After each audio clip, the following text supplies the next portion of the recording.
Chapter 19. They hike through the hilly farmlands containing cattle behind stone fences, followed by the gentle breeze. A sudden sound erupts from the south, and as they turn to face the familiar noise, the vast blue sea comes into view, and various massive trade ships enter into the city's harbor. While Hotaru and Isamu are sighing with relief after hours' worth of traveling, Aziza glances at the cows as they return their stare to her. All the while, Fedir is on her shoulder like a wounded soldier as he shields his eyes. The flight through the new spell Zoom was a nauseating ride, unlike the Chimera Wing. They shot through the air, zigzagging across the land, finally landing in an open field with a crash where Romaria could be seen. The trip was hours ago, but everyone is still feeling its exhausting effects. Hotaru experienced the least amount of sickness, but she still recalls the speed at which she was going, passing over the same structures, back and forth like a dog retrieving a ball. "Are you feeling any better?" Aziza worried. His voice is slow, and he groans like a zombie. "I will be fine. I'm just not used to flying around yet." It also didn't help that she took several attempts before we reached the border. "Can it, Isamu?" Hotaru shouted. "It was my first time ever flying, and we should consider ourselves lucky that we didn't crash into any buildings. Still, you were close." "Can we stop with this bickering?" Aziza interjected. As the queen said, Hotaru will grow used to its power within time. For now, let's focus on the task at hand. "Well, we were supposed to meet up with Grandma at the border, but she wasn't there," Isamu noted.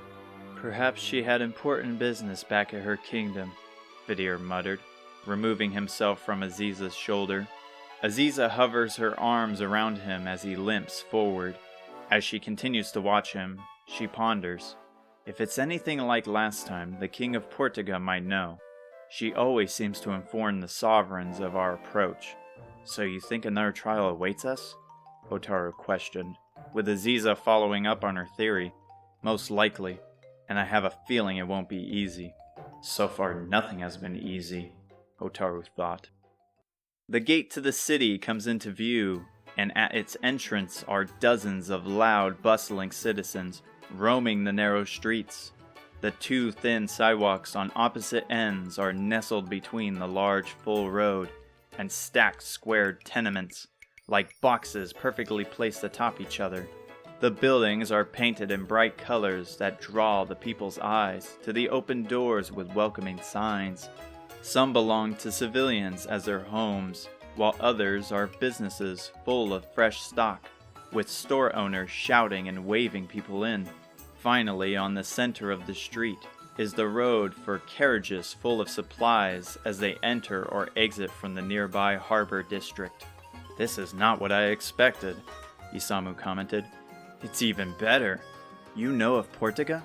Hotaru questioned. "Of course I do. Back at Aliahan, I helped the locals with packing and carrying their goods onto carriages that were to be packaged onto ships straight to here. Mind you, I never loaded or seen any of these ships, but they spoke of how Ortega was full of imported goods from all over the world. I bet they have food from Japan here." "Do they really?" Hotaru blurted with excitement. Finally, a city which catered to her.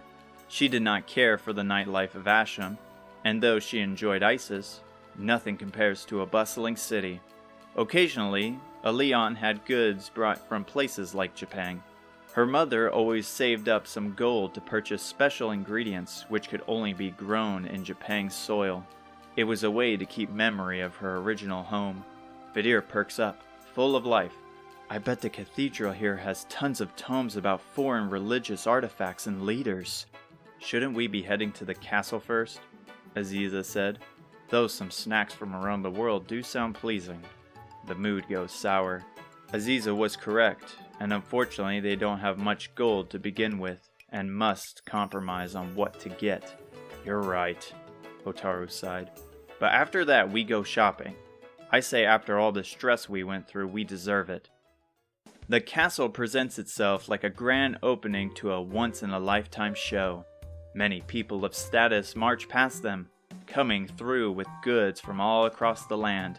The guards in their vibrant shining blue armor remain still like statues that enhance the castle's regal design. They step in through the open doors, squeezing past the crowd. A beautiful decorated lobby with sophisticated music, full of people trading and discussing business, lies before them. From how everyone is dressed and presenting their stock, today appears to be an important day for the Kingdom of Ortega. Suddenly, a server in a clean suit with a bright red face and a shining tray rushes past them. He nearly knocks over an old wine bottle as he hits his waist on one of the tables further in. As they try to ignore his haste, a voice that squeals like a pig erupts from the depths of the lobby. "No, no, no! This won't do!"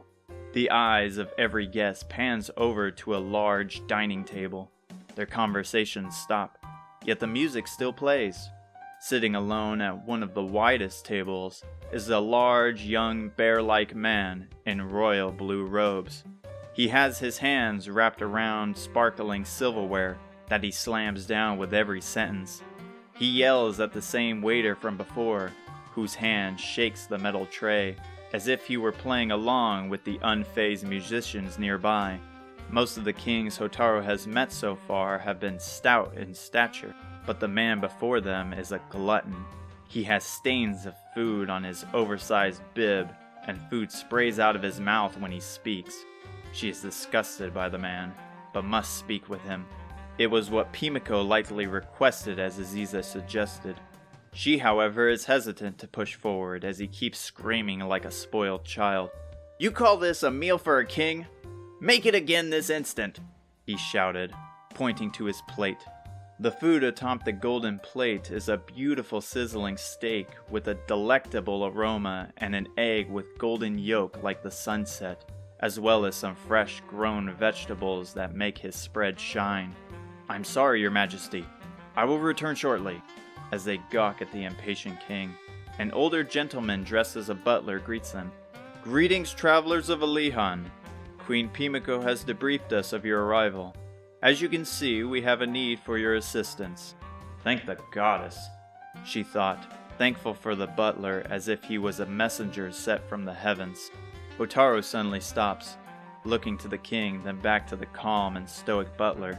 "As you can see," she replayed, her mind coming to a screeching halt like breaking a string from a violin. "Wait, you're serious? We have to fetch the king a meal? Great observation, but not quite." He chuckles before taking a moment to gather his thoughts. While he may be as old as the gentleman back at Romeria, his smile is more genuine despite the chaos a short distance away. But also knowing the last, this isn't likely the worst she has seen. "You see, we are currently holding a large gathering that happens once per year in Ortega, hence the crowded audience," he continued, his voice still clear despite the king's tantrum within hearing distance. "However, as things were going smoothly, we ran out of the young king's favorite ingredient, black pepper. If this continues any longer, the reputation of Ortega's lifelong tradition will plummet, and we will have to win back our suppliers." "So you're telling me Grandma has tasked us with bringing back black pepper? Wouldn't it be easier for you guys to get it?" "That's where the problem lies. We have sent our ships to the eastern land to acquire more. However, with the recent monsters, the route through the sea has become a death trap for any who dare sail it, leaving only a path through the mountain near Asham. The Queen suggested you would be best fit for the job since you recently learned Zoom. After our discussion, the Queen and I promised a valuable reward that awaits when you return." "Already we fall from grace," Isamu commented. "We trekked through a dangerous pyramid full of dangerous monsters, and now we are delivery men."